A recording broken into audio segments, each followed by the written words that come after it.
Le bloc, c'était chez nous, notre maison. C'était là qu'on dormait. C'était là qu'un jour on avait fini par arriver.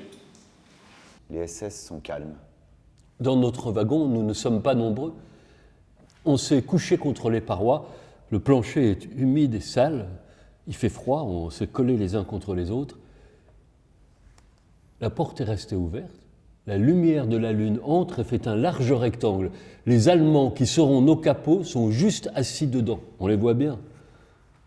Ce sont encore des détenus comme nous. On ne les regarde que comme des gens que l'on voit pour la première fois. Ils n'ont rien de spécial, on ne se pose pas de questions. Parce que les copains qui prennent les germes et les ramènent vers leur place rient. Parce qu'elle est moelleuse et profonde.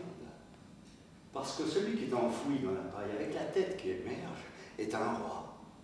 Et il pourrait à son tour regarder le SS comme un roi. Seule, elle voulait dire quelque chose que l'on ne pouvait recevoir ici. C'était sur un mirage que s'ouvrait ce morceau de verre. On n'était pas comme ça ici. On était comme ça que dans la glace, tout seul. Et ce que les copains attendaient avec envie, c'était ce morceau de solitude éclatante où devaient venir se noyer les SS et tous les autres.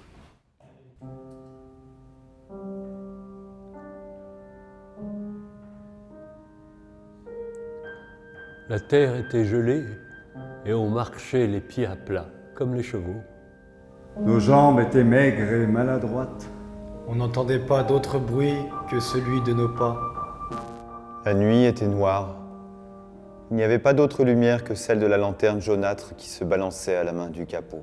Le vent entre dans les zébrés. La mâchoire se paralyse. La cage d'os est mince, il n'y a presque plus de chair dessus.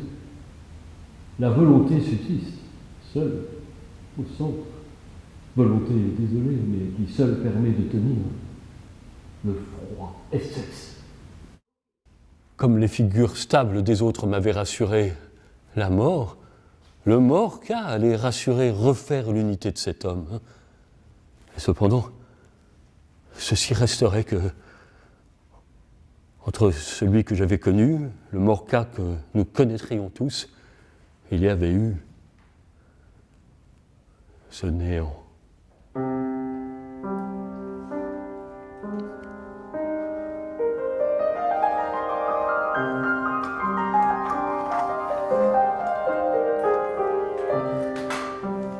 Ils ont pu nous déposséder de tout, mais pas de ce que nous sommes.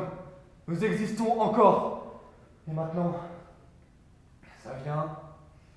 La fin arrive. Mais pour tenir jusqu'au bout, pour leur résister, et résister à ce relâchement qui nous menace, je vous le redis, il faut que nous nous tenions et que nous soyons tous ensemble. Gaston avait crié cela d'un trait, d'une voix qui était devenue progressivement aiguë. Il était rouge et ses yeux étaient tendus. Le camp et les baraques sortent de la neige, de la boue et du brouillard. Il n'y a plus à savoir maintenant. Ça y est, la tête se délivre. On entend avec la même oreille que depuis un an. Et c'est bien avec elle qu'il y a quelques heures encore on entendait les voix des capots. Il n'y a qu'à suivre, croire cette oreille. Je n'y pensais pas. J'étais allé pisser. Je ne me suis pas arrêté de moi-même sauf que quelque chose m'est arrêté. Il s'est passé quelque chose qui m'a arrêté. J'ai écouté et ça a recommencé. Encore maintenant. Ça ne s'efface pas. C'est derrière la colline. C'est le vent qui nous l'apporte.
Merci beaucoup.